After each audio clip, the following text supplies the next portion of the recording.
কুরবানি সম্পর্কে সাহাবায়ে কেরাম নবীদের কাছে জিজ্ঞাসা করলেন যে কুরবানির তাৎপর্য কী।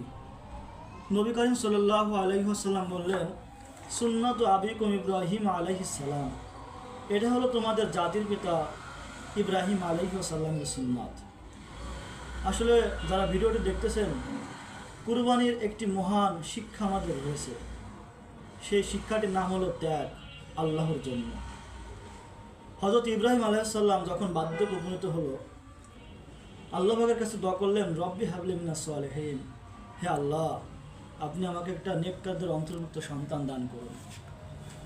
আল্লাহ পাক বললেন, ফাবাশশারনাহু বিগুলামিন হালিম, আমি তাকে একটি নেককার সন্তানের সুসংবাদ দিলাম। কোনো কোনো আলেম বলেছেন, ইব্রাহিম আলাইহিস সালামের সন্তান হওয়ার পর যখন তার বয়স 7 বছর, আবার অন্য বর্ণনায় আছে 13 বছর উপনীত হয়, তখন আল্লাহ পাক ইব্রাহিম আলাইহিস সালামকে পরীক্ষা করতে চালো। আল্লাহ পাক দেখতে চায় যে ইব্রাহিম আলাইহিস সালাম তার সন্তান ইসমাইল আলাইহিস সালামকে বেশি ভালোবাসে না আমি আল্লাহকে বেশি ভালোবাসে। তো ইব্রাহিম আলাইহিস সালামকে রাতের বেলায় একটি লোক এসে স্বপ্নে দেখায়, বলে যে আপনার সন্তানকে কুরবানি করুন, আল্লাহ পাক নির্দেশ দিয়েছেন। ইব্রাহিম আলাইহিস সালামের ঘুম ভেঙে গেল। ইব্রাহিম আলাইহিস সালাম মনে মনে চিন্তা করলেন, মনে হয় শয়তান আমাকে এটা দেখাইছে। এভাবে 3 রাত হয়ে গেল। তখন ইব্রাহিম আলাইহিস সালাম বুঝতে পারলো যে না, এটা আল্লাহর পক্ষ থেকে। আর আম্বিয়া কেরামের স্বপ্ন সত্যই হয়ে থাকে। তো তার সন্তানকে ডেকে বলল, ইয়া বুনাইয়া ইন্নী আরাফিল মানামি আন্নী আযবাহুকা ফানজুর মাযা তারা, হে আমার কলিজার টুকরা সন্তান, আমি স্বপ্নে দেখেছি তোমাকে কুরবানি করার, এ বিষয়ে তোমার মতামত কি?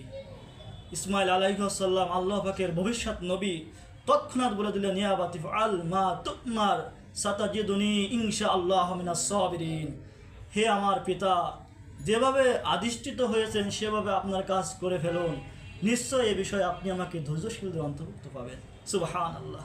দেখেন পিতা এবং পুত্র কিভাবে আল্লাহর কাছে নিজেদেরকে সমর্পণ করে দিয়েছে। এর মানে কি বুঝলেন? আল্লাহর হুকুমের কাছে আমাদেরকে নিজেদেরকে এভাবে বিলিয়ে দিতে হবে। তো ছেলেকে কুরবানি করার জন্য যখন মিনায় নিয়ে গেল, ছেলেকে কাজ করে শুয়ে দিল। আল্লাহ পাক বলেন, ফালাম্মা আসলামা ওয়া তাল্লাহু লিল জাবিন, যখন পিতা পুত্র উভয় আত্মসমর্পণ করলো এবং সন্তানকে কাজ করে শুয়ে দিয়ে যখন ছুরি চালিয়ে দিল, তখন আসমান জমিন ফেরেশতারা সবাই কান্দে যে আপনার খলিলুল্লাহর প্রতি রহমত করুন। ওদিকে আমার আল্লাহ পাকের কুদরতে জেলে জোশ মারিয়ে গেল। আল্লাহ পাক ডাক দিয়ে বলে, ওয়ানাদাইনাহু আইয়া ইব্রাহিম, হে ইব্রাহিম, কদ সাদ্দাকতা রুইয়া ইন্না কাযালিকা নাজিল মুহসিনিন, নিশ্চয়ই তুমি তোমার স্বপ্নকে সত্য পরিণত করেছো, আর এভাবে আমি সৎকর্মশীলদের উত্তম পুরস্কার দিয়ে থাকি। সুবহানাল্লাহ। আল্লাহ পাক বলেন, ইন্না হাযা লাহুয়াল বালাউল মুবিন, নিশ্চয় এটা ছিল সুস্পষ্ট পরীক্ষা। দেখেন কি পরীক্ষা? পিতা পুত্রকে জবাই করার পরীক্ষা। আর জবাই কেন করতেছে? আল্লাহকে রাজি খুশি করার জন্য।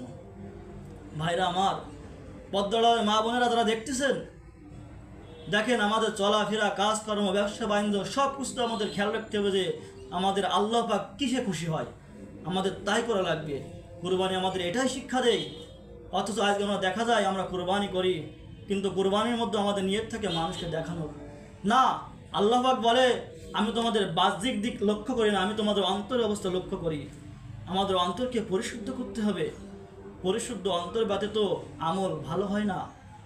সুতরাং আমরা যারা ভিডিওটি দেখতেছি, যারা কুরবানি করব, সবাই নিয়ত করব একমাত্র আল্লাহকে সন্তুষ্টের জন্য।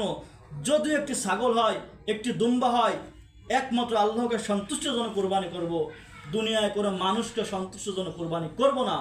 তাহলে আমরা কুরবানির মহান মহত্ব আমরা উপলব্ধি করতে পারবো। আল্লাহ পাক আমাদের সকলকে কুরবানি যথার্থ মূল্যায়ন করে কুরবানি করার তৌফিক দান করুন। ওয়া আখিরি দাওয়ানা আলহামদুলিল্লাহি রাব্বিল আলামিন। আসসালামু আলাইকুম ওয়া রাহমাতুল্লাহ।